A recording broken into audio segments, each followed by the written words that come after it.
Señor, te bendigo en el nombre de Jesús por este tiempo, por la oportunidad de compartir tu palabra y de ser edificados por ella. Nuestra oración es que tu Espíritu Santo tome control de este momento y que sea tu palabra expresada a través de él, para edificación de tu iglesia y para la gloria de tu nombre, exclusivamente, en el nombre de Jesús. Amén. Amén. Bueno, hermanos, en los últimos meses he estado visitándoles una vez al mes, ¿no? Voy a visitarles el próximo mes también, creo que en diciembre también, ¿no? ¿O sí? No me acuerdo, pero bueno. La cosa es que todos los meses he estado viniendo una vez. Esta semana estuve orando porque si estoy viniendo una vez al mes, entonces me gustaría tomar una secuencia de estudios, de tal manera que cada vez que yo vengo avanzamos un pasito más.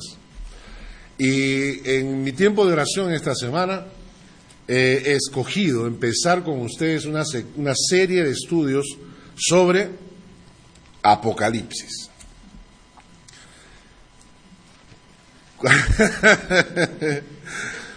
Cuando compartí este tema con algunos hermanos de la iglesia, me dijeron, no, pues, pero ¿por qué? Vamos de una vez, pero mejor acá empieza y después, ¿no?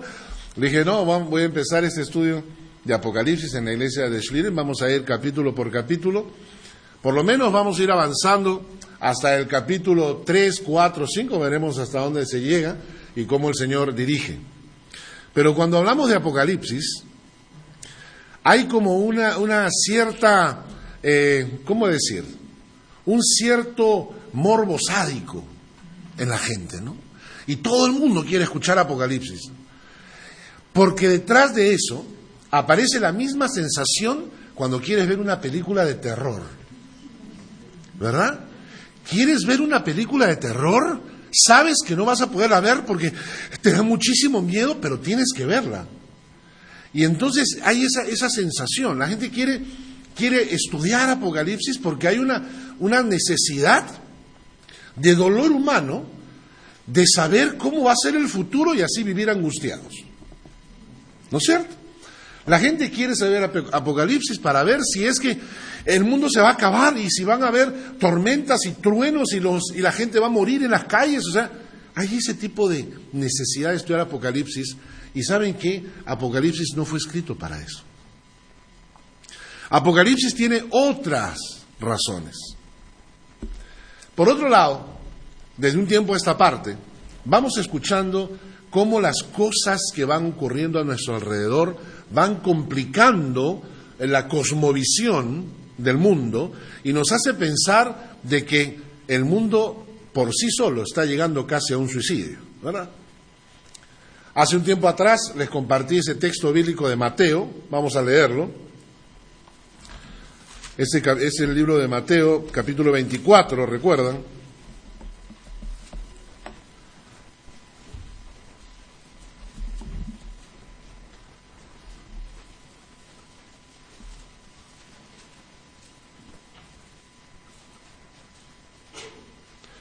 Que el versículo 5 dice, Mateo 24, 5 dice, porque vendrán muchos en mi nombre, diciendo, yo soy el Cristo, y a muchos engañarán, ¿verdad? Y nosotros escuchamos y les compartí sobre este estafador de Miami, el José Luis de Jesús Miranda, que se llama el Cristo, se llama el Anticristo. Primero fue la encarnación del apóstol Pablo, ahora después la encarnación de Jesucristo hombre y ahora ascendió a Anticristo. Entonces, yo comienzo a pensar y digo, Señor, ¿estamos en Apocalipsis? O sea, ¿estamos entrando ya a esa época? ¿Será que nuestra generación vivirá esa época? Escucho en internet, por ejemplo, a un gran predicador, muy conocido probablemente por muchos de ustedes, y probablemente muchos de ustedes le tengan mucho respeto. Este es un hombre que predica, que muchas veces en sus campañas hay sanidades y milagros y todo lo demás, y luego lo escucho predicando, diciendo, está grabado, afirmando que Fidel Castro iba a morir allá por el año 1996. Lo afirmó en público, lo dijo. Fidel Castro va a morir en el año 96. No murió, sigue vivo. Luego afirmó varias cosas este hombre, y de sus profecías, ninguna de estas se cumplió. Y la Biblia dice que cuando hay uno que predica y hace profecía en nombre del Señor y que ésta no se cumple, debe ser considerado como falso profeta. ¿Cierto? Sin embargo, la gente lo respeta muchísimo porque hace milagros. Estoy hablando de Benny Hinn. Ustedes entran en internet, pongan Benny Hinn, falsas profecías, y aparece él en el video mencionando todas sus profecías falsas que no se han cumplido. Sin embargo, la gente lo sigue respetando. Entonces yo me pongo a pensar y digo, Señor, ¿qué es lo que está pasando? ¿La conciencia de la gente cristiana se está cauterizando? ¿Nos estamos volviendo ciegos? El texto de Mateo capítulo 24, mira, dice en el versículo 11, dice, muchos falsos profetas se levantarán y engañarán a muchos. Y en el versículo 24 dice, se levantarán falsos cristos, falsos profetas, harán grandes señales y prodigios, de manera que engañarán, si es posible, aún a los escogidos. Usted está en la mira, usted este es el objetivo. El objetivo del diablo es engañarle a usted. ¿Qué gana el diablo ganando al que se va al infierno? Si ya se va al infierno. ¿Qué gana? Si el diablo sabe quiénes son las personas, como dice la versión en alemán, muy buena la versión, estamos estudiando, continuando los estudios de Proverbios, los viernes por la noche, y el capítulo 10 de Proverbios repite muchísimas veces, en español no se entiende bien y en alemán se entiende perfecto, cuando se traduce como impío, malvado, en alemán la palabra es Gottloser.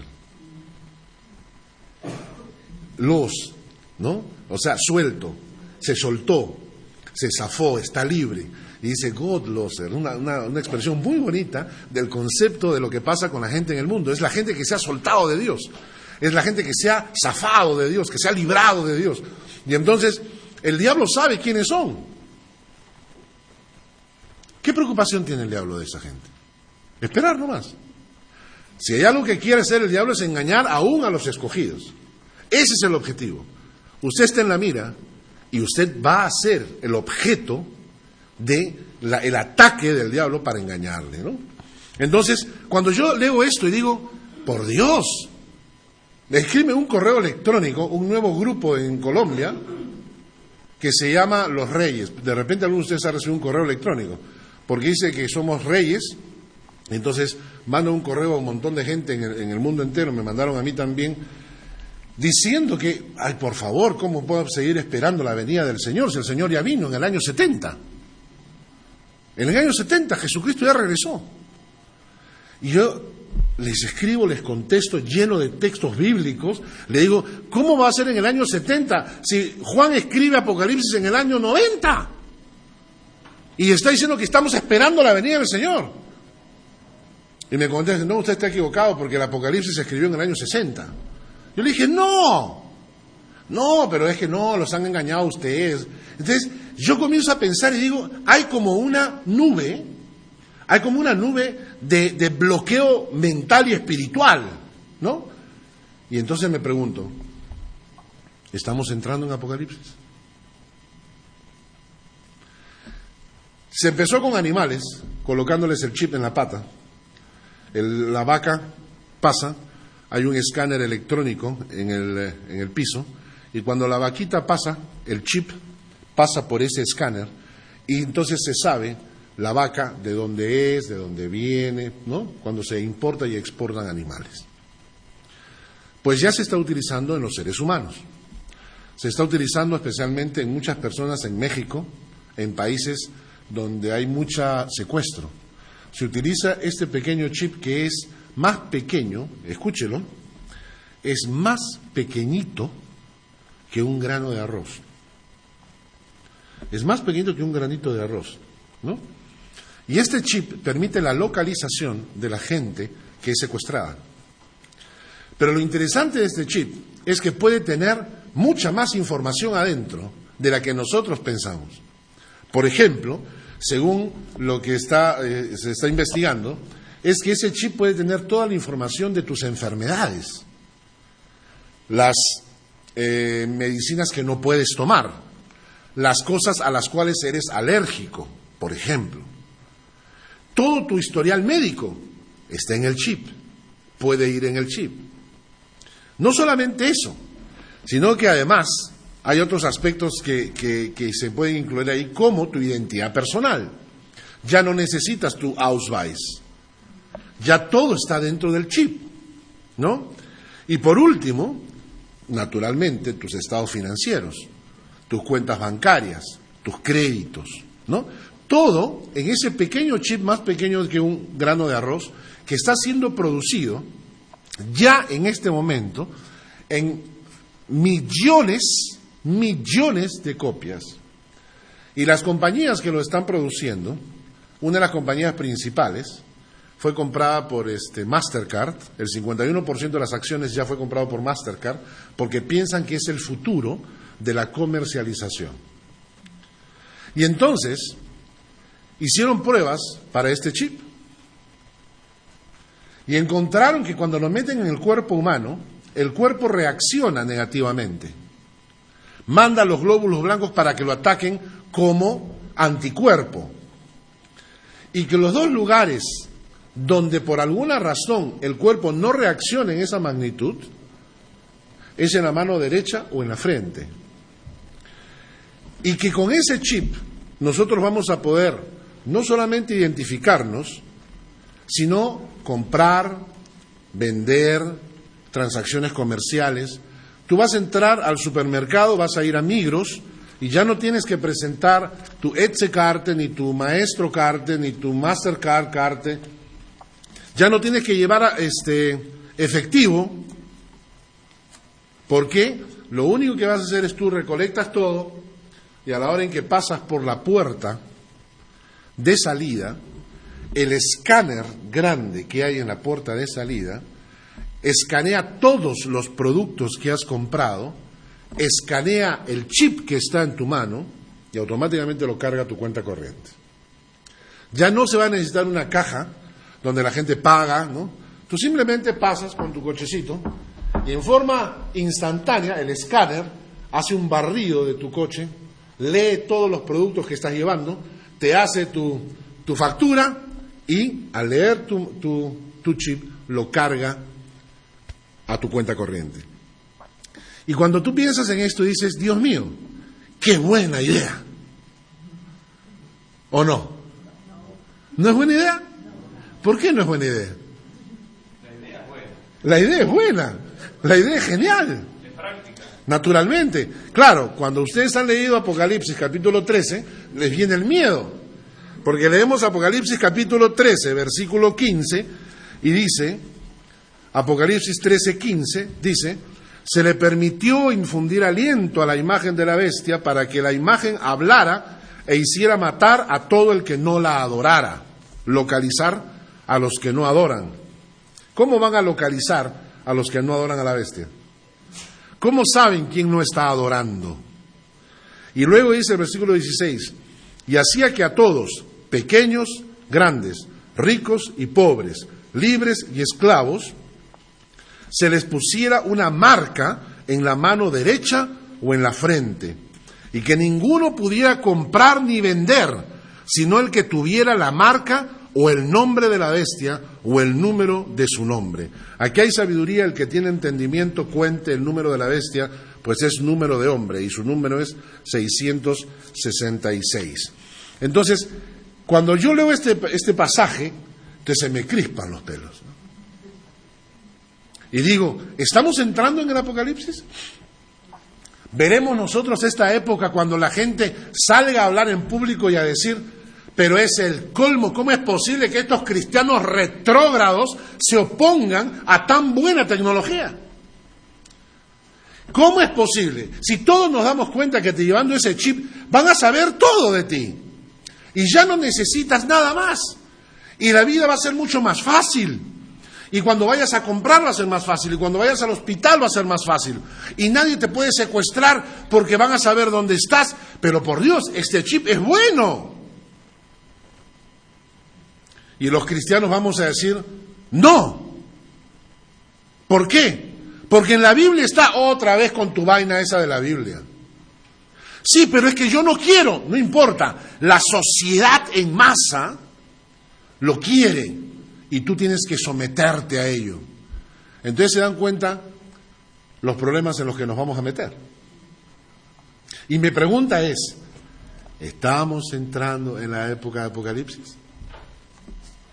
Cuando leo pasajes, por ejemplo, como en Tesalonicenses, no lo busquen porque no nos vamos a hacer muy larga, en Tesalonicenses, donde dicen que previa a la aparición del anticristo tiene que venir la apostasía, y la apostasía significa desviarse de la fe. La apostasía no se puede dar en un Gottloser, no. La apostasía no se puede dar en una persona incrédula, no. La apostasía se tiene que dar dentro de la fe. Y escucho las teologías de los últimos tiempos, me pregunto, ¿estamos viviendo la apostasía? ¿Acaso no hemos escuchado esas historias, esas nuevas teologías? La borrachera espiritual, ¿se acuerdan que les conté? En las iglesias en Canadá, donde cuando el Espíritu Santo te toca, te vuelves como borracho, te balanceas y te caes al piso y la gente aplaude porque el Espíritu Santo te ha tocado. O cuando comienzas a reírte hasta que te internan en una clínica psiquiátrica y a eso le llaman la risa espiritual. Me pregunto, ¿estamos viviendo la apostasía? ¿Están las iglesias entrando en el Apocalipsis? Y cuando cuento esto, y cuando hablo de este tema, la gente se pone nerviosa. Estábamos en el auto yendo a trabajar y una amiga a mi costado, Mónica, yo comienzo a mencionar estos temas y comienzo a mencionar de la moneda, el ámero, ¿no? que está creando como una comunidad entre Canadá, Estados Unidos y México para sustituir al dólar que va en quiebra y en la crisis económica mundial y todo esto. La gente, como alguien me decía, si hace un año le preguntabas a un americano que su país iba a entrar en una crisis de quiebra y bancarrota, él hubiera dicho jamás, hace un año. Y de repente en 3 meses todo vino, ¡bum! ¿No? Y todo esto de acá, estábamos conversándolo en el auto con Mónica, y Mónica me dijo esto: pastor, usted me cuenta eso y me da como escalofríos. Y yo pregunté, ¿por qué? ¿Por qué tenemos miedo de que estas cosas ocurran? ¿Por qué cuando hablamos como que ya estamos entrando en el Apocalipsis, comenzamos a experimentar una sensación como de desesperación? ¿Pero por qué? O sea, ¿qué nos dice Apocalipsis al respecto? Vamos a Apocalipsis, capítulos 1, 2, 3. Lo que debemos saber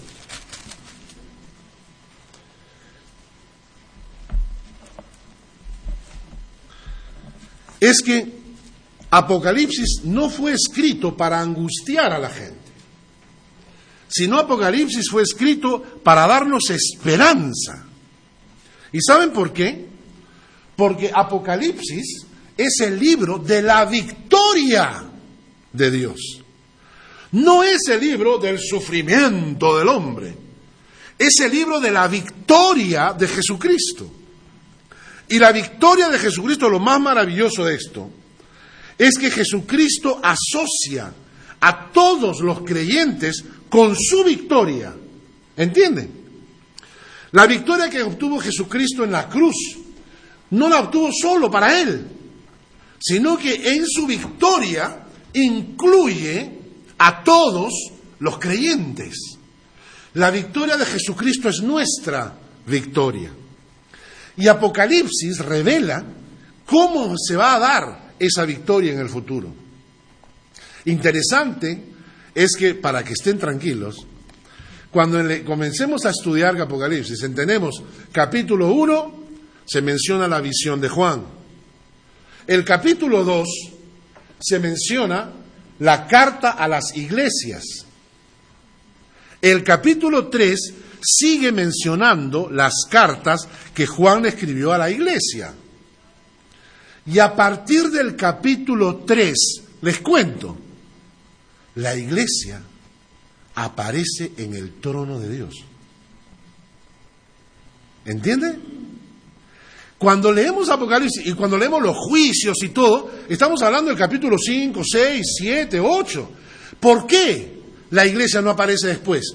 Según Apocalipsis, hasta el capítulo 3 se hace referencia a las iglesias. Y a partir del capítulo 4 y 5 aparece la multitud de hijos de Dios ya ante el trono de Dios, viendo lo que está pasando en la tierra. La iglesia sale de la escena mundial en el capítulo 3 y va a la presencia de Dios. La iglesia es raptada, arrebatada, sale de este contexto y nos vamos a la presencia de Dios. Y entonces cuando entiende usted eso, la visión de Apocalipsis cambia. Porque uno dice, uy, y entonces todos los juicios que van a haber y cuando se desaten los sellos y todo eso va a ocurrir sobre la tierra. Sí. Yo voy a estar mirando arriba. No, pero sí. La Biblia dice que Jesucristo no ha venido para que sus hijos sufran, sino para darles salvación. Y la palabra dice que cuando llegue el momento, en un abrir y cerrar de ojos, el Señor va a venir y va a tomar a su iglesia y se la va a llevar. Y eso ocurre en el capítulo 3. ¿Entiende? A partir del capítulo 3, la iglesia no está más. Ay de los God losers que se quedan. Ellos sí deberían leer Apocalipsis y venir a la iglesia más frecuentemente. Porque es necesario que sepan cómo van a tener que enfrentarlo. Pero la iglesia de Dios, en el capítulo 3 de Apocalipsis, adiós, hermano. Por eso es que yo les decía, cuando leemos Apocalipsis, yo no tengo que tener miedo, ni angustia, ni dolor. Porque la palabra de Dios ha sido escrita para esperanza nuestra. Apocalipsis ha sido escrito para esperanza.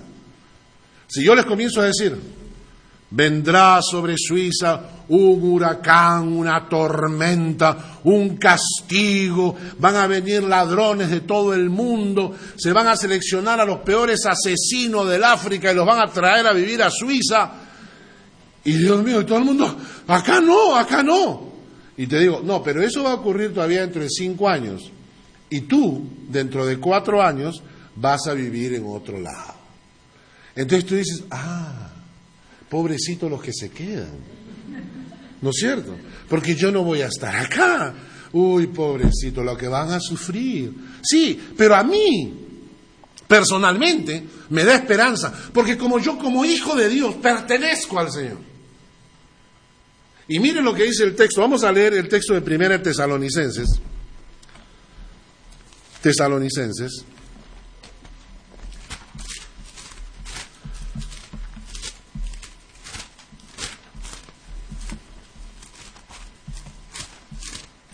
Primera, capítulo 4. 1 Tesalonicenses, capítulo 4, nos dice,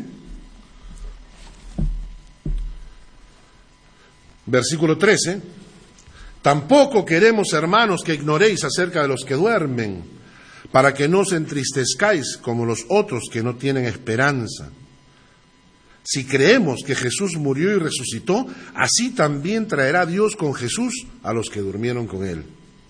Por lo cual os decimos esto en palabra del Señor, que nosotros que vivimos, que habremos quedado hasta la venida del Señor, noten, nosotros los que vivimos, que habremos quedado hasta la venida del Señor, no precederemos a los que durmieron. El Señor mismo, con voz de mando, con voz de arcángel y con trompeta de Dios, descenderá del cielo. Entonces los muertos en Cristo resucitarán primero.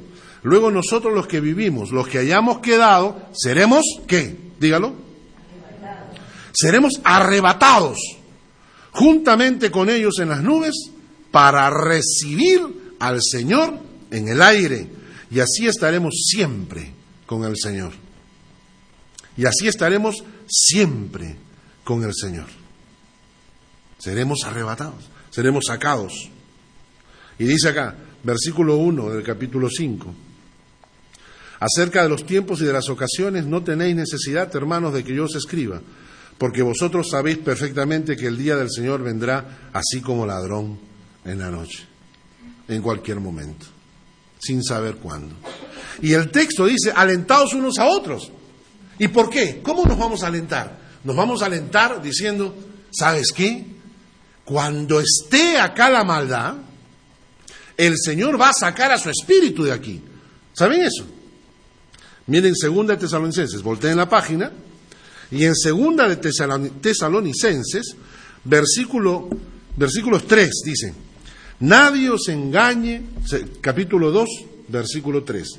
2 de Tesalonicenses, capítulo 2, versículo 3, dice, nadie os engañe de ninguna manera, pues no vendrá sin que antes venga la apostasía y se manifieste el hombre de pecado, el hijo de perdición, el cual se opone y se levanta contra todo lo que se llama Dios o es objeto de culto, tanto que se sienta en el templo de Dios como Dios, haciéndose pasar por Dios.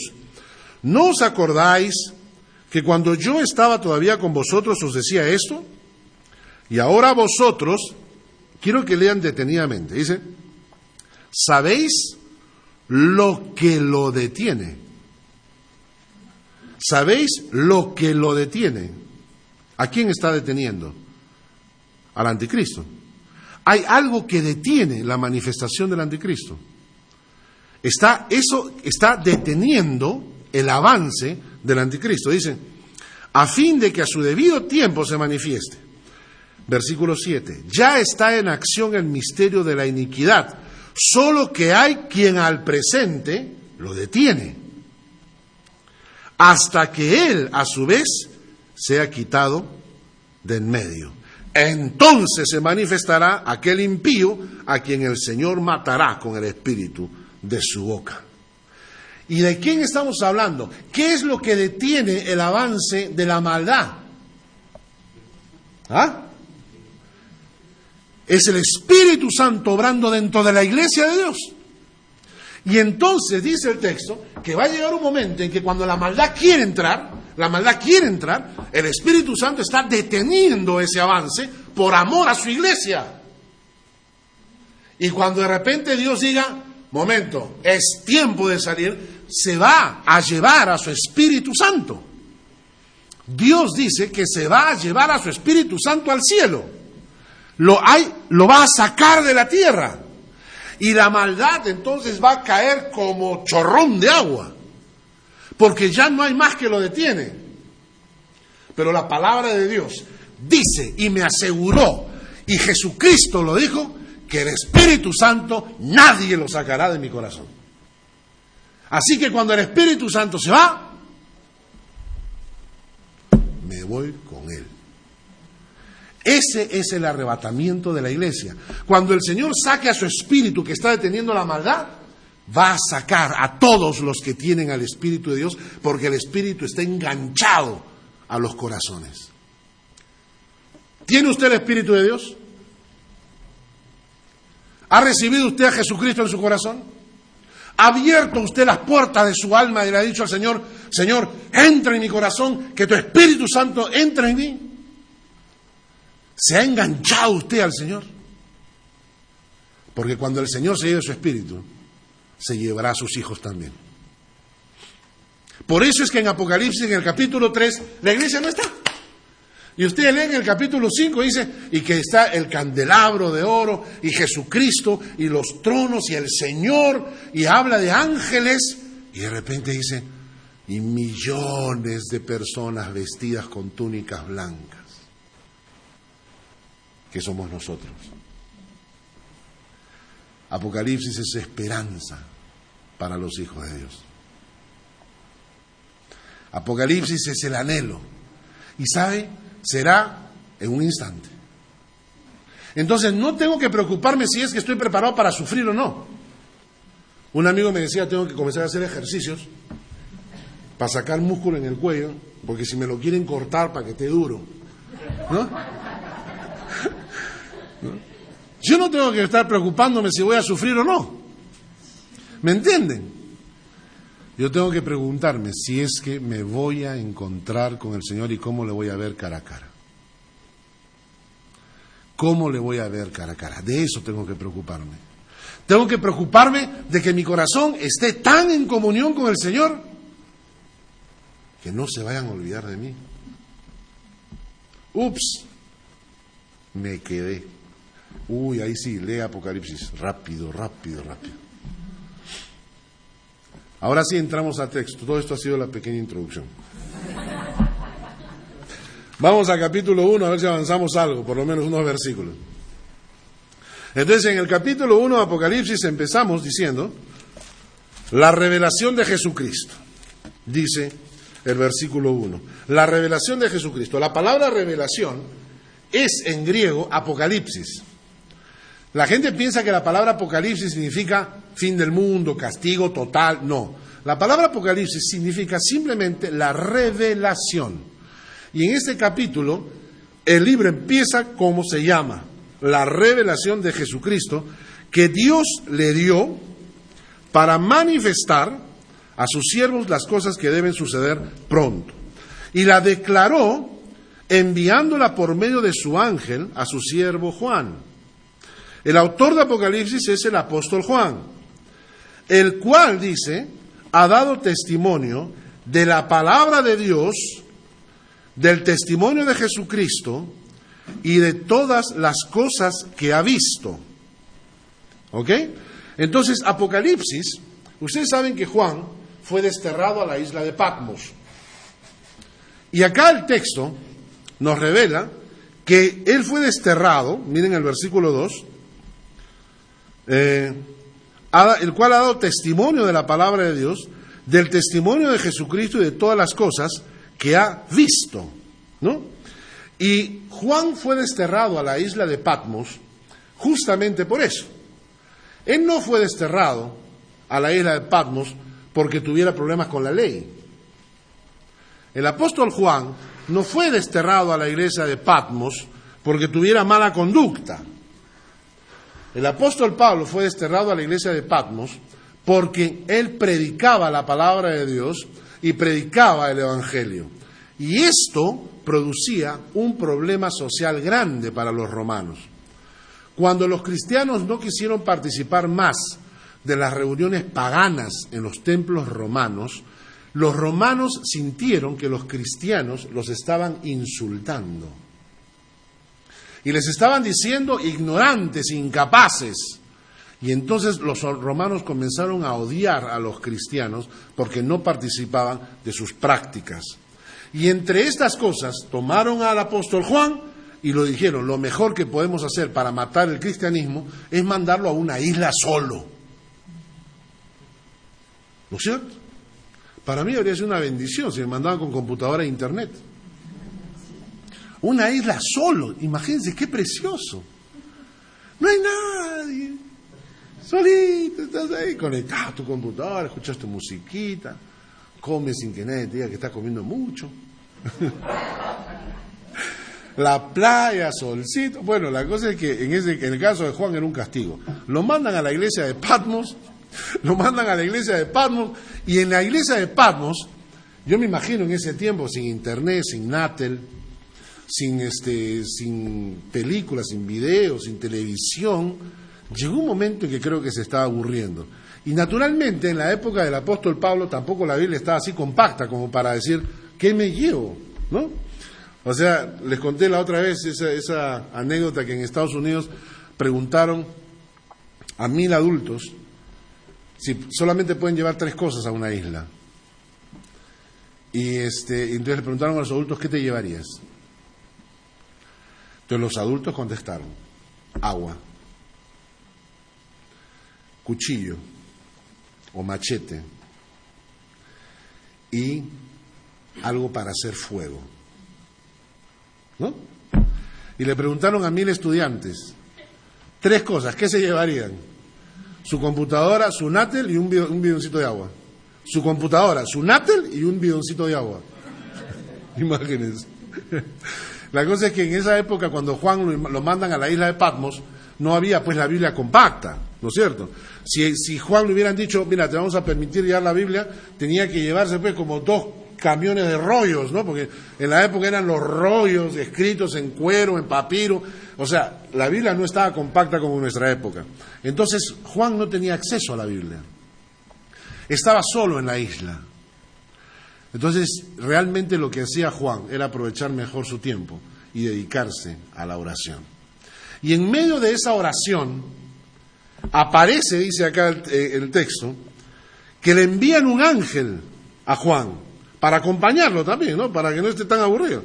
Le mandan un ángel, y el cual da testimonio de la palabra de Dios, del testimonio de Jesucristo y de todas las cosas que ha visto. Y miren el versículo 3, dice, bienaventurado el que lee, los que oyen las palabras de esta profecía y guardan las cosas en ella escritas, porque el tiempo está cerca. Juan dice que será bienaventurado el que lee, oye y guarda la palabra. El que lee, oye y guarda la palabra. La mayoría de cristianos oye, no lee ni la guarda. Y el que no la lee ni la oye, tampoco la guarda. La mayoría de cristianos dedica su tiempo a comer comida cocinada.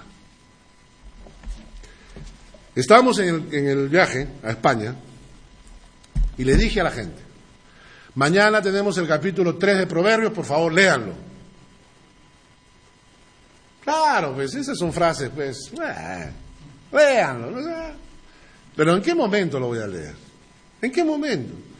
Si me levanto a las 11 de la mañana, tengo que tomar mi desayuno hasta las 12, la gente me está esperando en la playa para tomar sol, además a las 12:30 tengo que jugar vóley, hasta las 2 de la tarde en que tenemos que ir a almorzar en ese restaurante que nos daba entrada, 2 platos, postre, ¿no? O sea, Dios, o sea, a las 7 de la noche cuando la gente llegó, les pregunté, ¿quiénes han leído Proverbios 3?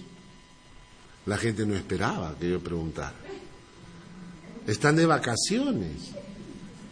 ¿Quién ha leído Proverbios 3? Escuchen, estábamos de vacaciones. ¿Quién ha leído Proverbios 3? Y algunos.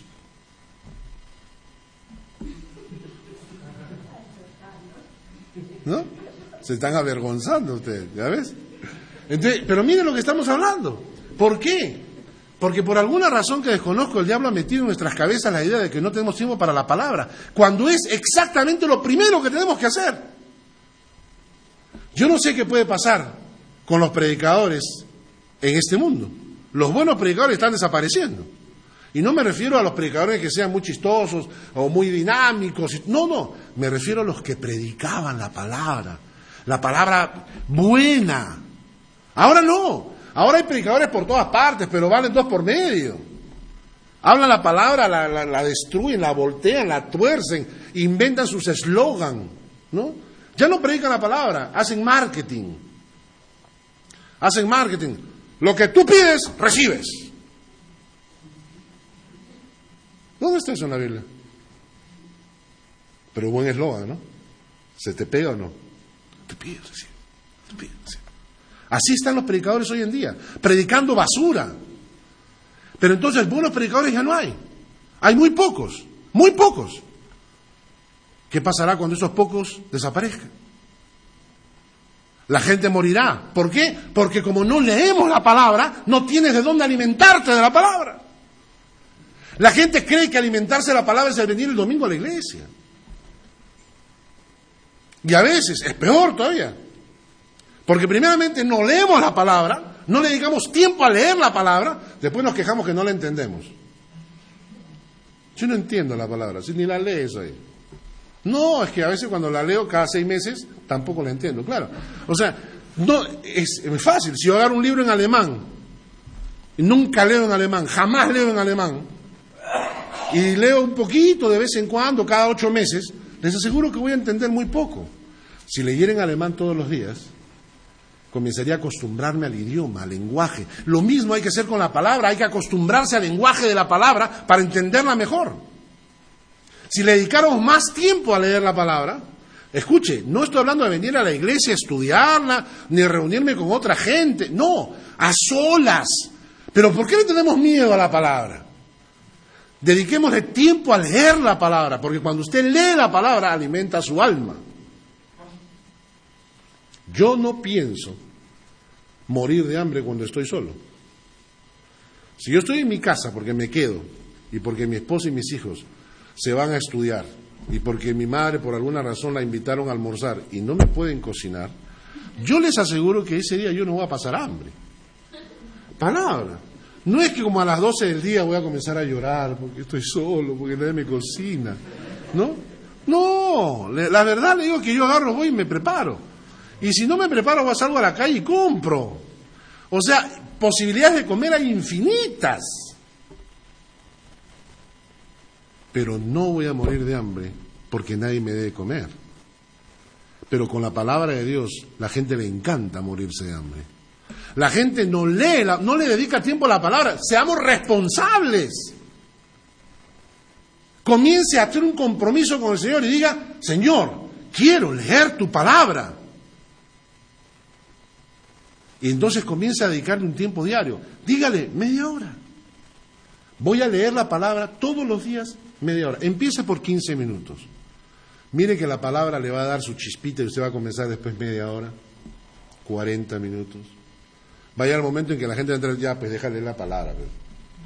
Pero es que está tan bueno este versículo. Sí, pero, o sea, empiece, haga un compromiso con el Señor y diga, voy a leer la palabra de Dios. Por mí mismo voy a leerla, para que el Señor te hable a ti mismo, porque la palabra es viva y eficaz y más cortante que toda espada de 2 filos. Señor, necesito un consejo. Lee la palabra. No, un consejo de verdad.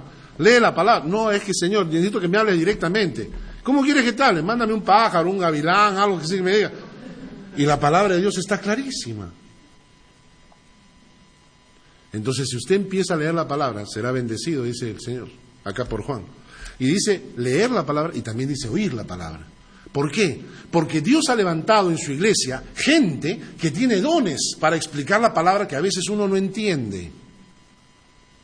A veces uno no entiende toda la palabra, ¿verdad? Y entonces uno, estoy que le doy a este texto, pero no entiendo. Y entonces Dios levanta gente como maestros, predicadores, para que te expliquen la palabra de una manera más clara. Y cuando te la explican dicen, qué increíble, qué maravilla. Y yo le daba vueltas y este me lo explicó, ya entendí. Eso es los dones del Espíritu Santo en la iglesia. Maestros, predicadores, pastores, que traen la palabra de Dios para la gente. Y entonces necesitamos no solamente leer la palabra, sino también necesitamos, ¿qué? Oír la palabra. El otro día me metí a internet, encontré una página web con música cristiana de una iglesia en Ginebra que recién ha empezado. La iglesia en Ginebra no es más grande que nosotros. Fui a predicar a ellos y es una iglesia así. Y han abierto una radio por internet. Y cuando yo dije, ¿qué tal raza? Me quedé picón. ¿Por qué? Y si ellos pueden abrir una radio, ¿por qué no abrimos nosotros una radio? Y entonces comienzo a escuchar, entonces han puesto música de alabanza, música de adoración, música cristiana, pura música cristiana, ¿no? Música de alabanza, adoración, han puesto música cristiana reggae, en fin, han puesto música cristiana mexicanadas, ¿no? Cristianas, y después tienen una parte de sermones y hay una parte de radio en vivo, ¿no? Y entonces me pareció genial lo que ellos habían hecho, porque de esa manera uno puede escuchar la palabra de Dios. Usted tiene CD en su auto, Pues bájese de internet, hay prédicas. Las prédicas de acá, de los pastores, llévenselas, métanlas en el radio, escúchelas nuevamente. Va a encontrar mucha sabiduría. Hay personas que me dicen, Carlos, realmente hay días en que no puedo leer la palabra porque tengo que salir de mi casa a las 6 de la mañana, regreso a las 8 de la noche, estoy muerto. Entonces, ¿tiene usted un teléfono móvil? Bájese la Biblia hablada en MP3. La graba en su móvil y usted puede ir por la calle escuchando la palabra de Dios. Y usted puede decir, ok, a ver, voy a leer, me toca capítulo 11 de Proverbios, entonces tengo que leer, voy a escucharlo. O si usted tiene un iPhone, un iPod o lo que sea, hay la Biblia escrita, usted puede sentarse y leer la palabra en el tren. Tiene media hora para leer la palabra en el tren. Escuchar prédica, escuchar músicas. A veces las personas realmente no tienen tiempo para leer, pero de repente tienen tiempo para oír. Y eso depende de la disciplina propia. No hay que estarle dando con el palo a la gente para que escuche la palabra. Usted quiere escuchar, escúchela. Decíamos en el texto, en el último día del viaje, en Proverbios capítulo 9, que dice, si eres sabio, para ti lo eres. Y si eres necio, solo tú lo pagarás. Así que sé sabio, hermano. Lee la palabra por ti mismo y empieza a oír la palabra. Pero también empieza a guardarla. Guarda el consejo de Dios, obedece el consejo de Dios, guárdalo en tu corazón. Le decíamos a las personas allá en España, ¿cuál es la primera manera de guardar la palabra de Dios en tu corazón? ¿Cuál es la primera manera de guardar la palabra de Dios en tu corazón? Memorizándola. Y la gente al toque me dijo, no, ¿cómo voy a memorizar? Ya no puedo, ya estoy viejo, ya no va. Aprenda a memorizar la palabra para que en los momentos difíciles la palabra venga a su corazón y aflore. La palabra de Dios hay que memorizarla porque nos memorizamos muchas cosas. Estamos con Lucy en el viaje a España, en internet me mandaron un archivo de las 200 canciones románticas del recuerdo, ¿no? Y entonces la pusimos en el auto, naturalmente Hans y Mark entraron en crisis emocional al escuchar esa música, ¿no? Y cada vez que escuchamos las canciones ellos están pues, pero que papá, por favor, cambia eso. Música pues de aquella época, seguro que para muchos de ustedes son de recuerdo, Palito Ortega, Leodán, Sandro, ¿no? Toda esa música, pero ¿sabes qué? Una cosa impresionante. Mira, que me está haciendo, cuando hablo de Sandro me sale la Argentina, muchachos.